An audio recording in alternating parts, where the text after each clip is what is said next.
Assalamualaikum warahmatullahi wabarakatuh. Saya Seftian Agus Ardani, CGP Angkatan 11 Kabupaten Mamuju dari SMA Negeri 1 Tomo. Kali ini saya akan melaksanakan aksi nyata modul 3.3 pengelolaan program yang berdampak bagi murid. Pada aksi nyata kali ini, saya akan melaksanakannya berdasarkan tahapan bagja yang sudah saya buat. Pada aksi nyata kali ini, yang akan saya laksanakan adalah tahapan B, buat pertanyaan, dan juga A, ambil pelajaran. Selamat menyaksikan.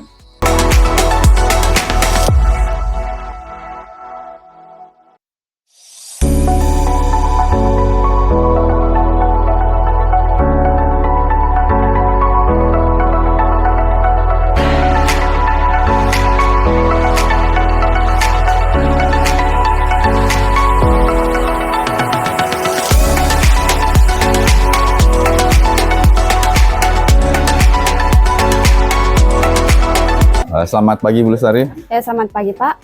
Bagaimana kabarnya hari ini? Oh, puji Tuhan, sehat. Sehat ya? Sehat. Alhamdulillah. Jadi begini Bu Lestari, saya ingin ngobrol-ngobrol sedikit ya terkait dengan kondisi di SMA Negeri 1 Tomo ini kaitannya dengan masalah sampah. Oh iya. Kalau dari pengamatannya Bu Lestari, di SMA Negeri 1 Tomo ini banyak sampahnya nggak sih? Ya, menurut saya sampai di SMA Negeri 1 Tomo ini cukup banyak. Cukup banyak ya? Iya, iya. Kalau dari pengamatannya Bu Lestari, dari sampah-sampah itu yang paling banyak, itu sampah yang organik atau yang anorganik? Iya, sampah anorganik. Anorganik ya? Iya. Yang apa? Anorganik kan kayak plastik gitu ya?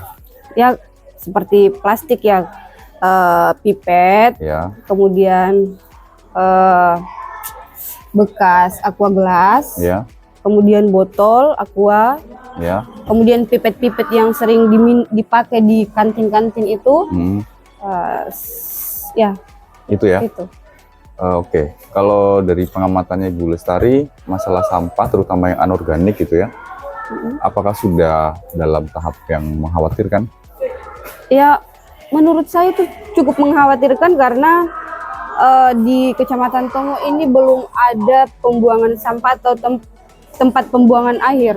Jadi masih banyak berserakan dan cukup mengganggu aktivitas kita sehari-hari. Ya, cukup mengganggu ya, Ya. karena kaitannya dengan pencemaran lingkungan ya, terutama di sekolah. Baik, karena ada masalah biasanya kan biasanya memunculkan solusi gitu ya.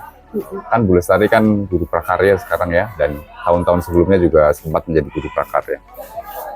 Pernahkah Ibu Lestari itu ibaratnya menyuruh siswa untuk ibaratnya mengolah sampah tersebut, terutama yang anorganik kayak plastik? Kemarin di semester pertama itu saya mengajarkan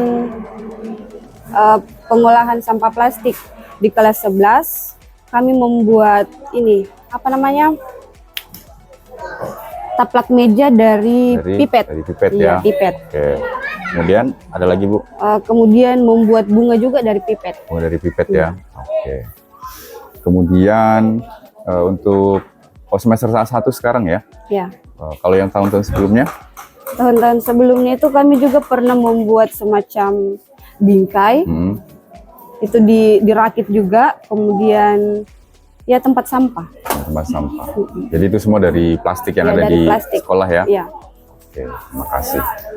Kalau dari pengamatannya Bu Lestari, kan sudah menyuruh siswa membuat hal-hal seperti itu ya.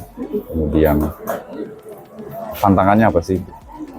Ya, tantangannya itu karena mungkin bahan-bahan yang ada di Kecamatan Tomo ini agak kurang. Kemudian yang kedua itu biayanya. Biayanya Iya. gitu ya. Kemudian apa namanya?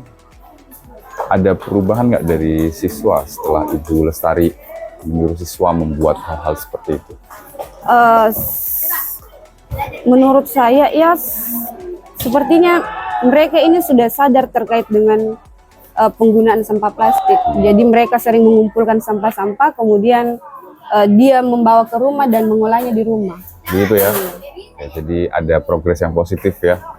Baik, terima kasih.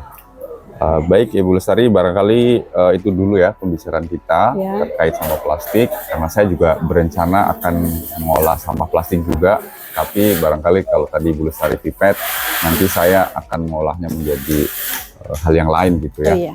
Yang sampah plastik yang lain tadi sudah disebutkan, ada botol, ada tutup botolnya seperti itu.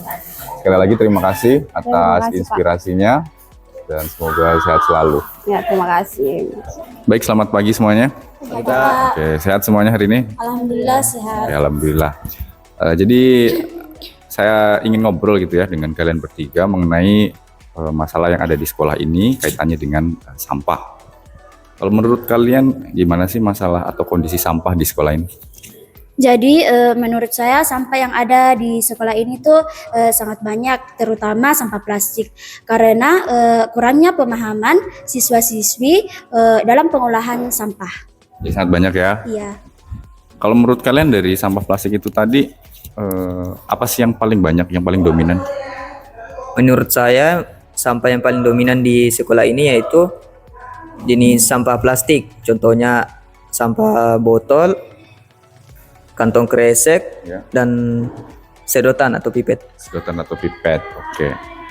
Kemudian dari semuanya itu, dari sampah-sampah itu tadi, apa sih yang sudah kalian lakukan selama ini untuk mengurangi hal tersebut? Selama ini yang dapat kami lakukan untuk mengolah sampah tersebut yaitu kami mengolah sampah untuk menjadi kerajinan. Kerajinan misalnya? Contohnya itu dari botol aqua yang dibuat menjadi pot bunga, bisa juga menjadi bunga-bunga. Oke, jadi sudah pernah ya membuat kerajinan seperti itu? Sudah. Oke, terima kasih atas ininya ya, ibaratnya sharing-sharingnya. Selamat pagi semua.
Permasalahan sampah plastik di lingkungan sekolah masih menjadi masalah lingkungan yang serius.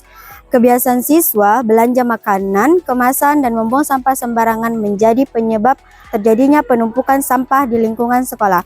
Ditambah lagi, kurangnya tempat pembuangan akhir yang tersedia di sekolah sehingga menyebabkan terjadinya pencemaran lingkungan sekolah. Dan persepsi siswa terhadap penggunaan sampah plastik juga masih sangat minim dan menyebabkan tanggung jawab atau rasa tanggung jawab terhadap penggunaan sampah plastik ini juga sangat rendah. Bayangkan jika semua sampah plastik yang kita buang tiap harinya dikumpulkan, mungkin tingginya akan mencapai tinggi gedung sekolah kita. Sampah plastik menjadi masalah serius yang akan mengancam lingkungan kita. Di sini rata-rata siswa bisa menghasilkan 3 sampah plastik per hari. Sampah plastik tidak hanya mencemari lingkungan, tetapi juga akan mengancam kesehatan kita. Saatnya kita berbuat sesuatu. Sekolah adalah rumah kedua bagi kita, maka sudah seharusnya kita menjaga dan melestarikan lingkungan sekolah. Mari bersama-sama mengurangi, menggunakan kembali, dan mendaur ulang sampah. Tindakan kecil berdampak besar bagi lingkungan.